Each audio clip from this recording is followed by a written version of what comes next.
Normally, I like to talk about the positive things about Arlington and Alexandria. But let's be honest, it's not all rainbows and butterflies. Today, I'm getting real about the reasons why you might want to think twice before you move here.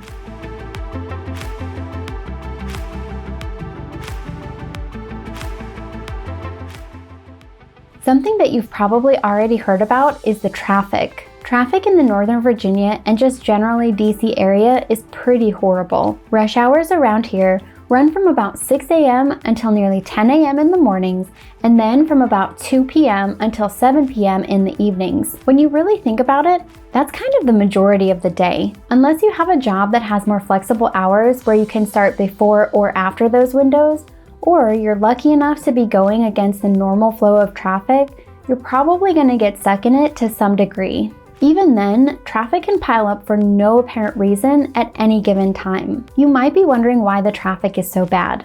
And honestly, there are a lot of reasons. Some of the main reasons that come to mind are, first of all, that there are just a lot of people and there are only so many roads for people to drive on to get to work. On top of that, if there's literally any weather, it seems like people kind of just forget how to drive. There are also plenty of motorcades in the area, and the roads are even occasionally closed for large events. Those are a few of the main reasons, but there are definitely a lot more. Honestly, even if it was just those few, that is plenty of cause for traffic to back up here.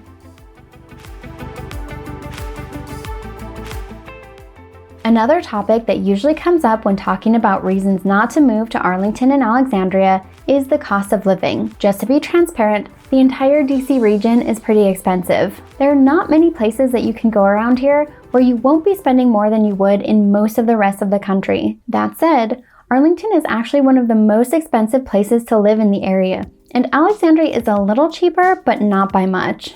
For comparison, according to bestplaces.net, Washington, D.C. is about 52% more expensive than the rest of the country. In contrast, Arlington is 63% more expensive than the rest of the US, and Alexandria is about 45% more expensive. So if you're coming here from just about anywhere else, you are probably going to experience some sticker shock. You can offset some of these high prices with the many free activities in the area, but it will still be more expensive. I have 2 videos that get a lot more into detail on the cost of living in Alexandria and the cost of living in Arlington, so check those out for more specifics. Keep in mind, in the past couple of years, prices have gone up quite a bit, so the videos are a little bit out of date, but they will give you a pretty good idea of how much it will cost you to live here.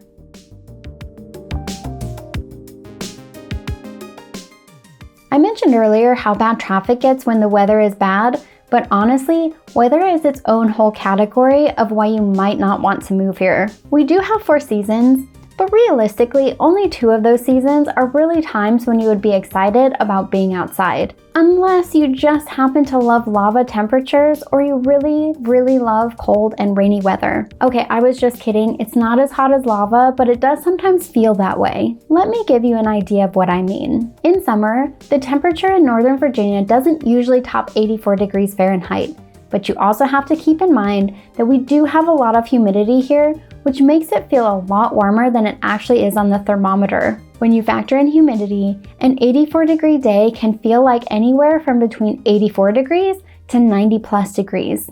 In the winter, the temperatures can vary between probably the 30s up to the 50s, but again, you have humidity, which always makes the temperature feel more extreme. On top of that, in the winter, it also tends to be fairly rainy, which is just an extra level of unpleasantness if you're out and about. So that really kind of just leaves spring and fall, which thankfully happen to be my favorite seasons because they tend to be more moderate in temperature and just better for being out and about. If you're a fan of lots of wide, open spaces with not a ton of people around you, this area might be a bit rough for you. Arlington and Alexandria have a pretty small footprint in terms of their size, but they have a ton of people living in them. Arlington has only about 26 square miles with just about 234,000 people, whereas Alexandria has just over 15 square miles and 155,000 people.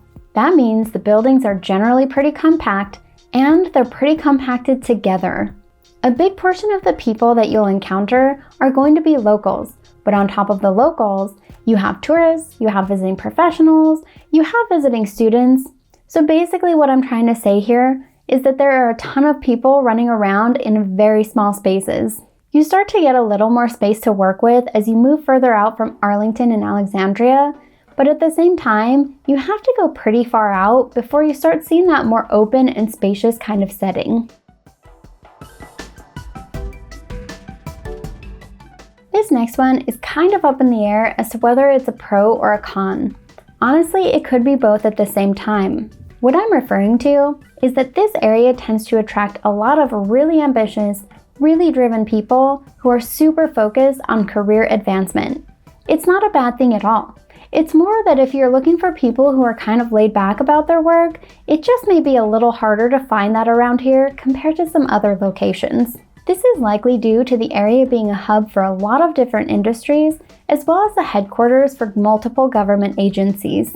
Thanks to that, plus the close interaction between the two, folks here have a lot of room to make some pretty big impacts, which kind of draws people who want to make a big impact in the world. And I found that a lot of folks who tend to make big impacts in the world can be pretty driven and single-minded. All in all, it's really neither good nor bad. It's more a matter of what works for you and your preferences. Being located so near to the center of the US government means that this area is pretty political. Around here, people tend to be pretty informed about local, national, and world events. Lots of people have lots of different opinions and they love to talk about them. That's also not necessarily a bad thing. It's just something to be aware of, especially if you don't love politics. Another thing to keep in mind is that the political landscape around here tends to change pretty frequently. It depends a lot on who gets voted in and out of office in both the presidency and Congress, since those changes mean people are leaving roles in the government and new people are coming in to fill those roles. This also tends to contribute to a pretty transient feel in the area, since some folks will only be here for a short time before moving somewhere else.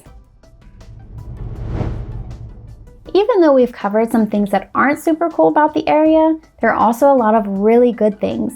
And if I haven't yet scared you away from considering a move here, check out my guide to living in Arlington that I've linked in the description. Then stick around for the next video where I help you determine whether to live in Alexandria or Arlington.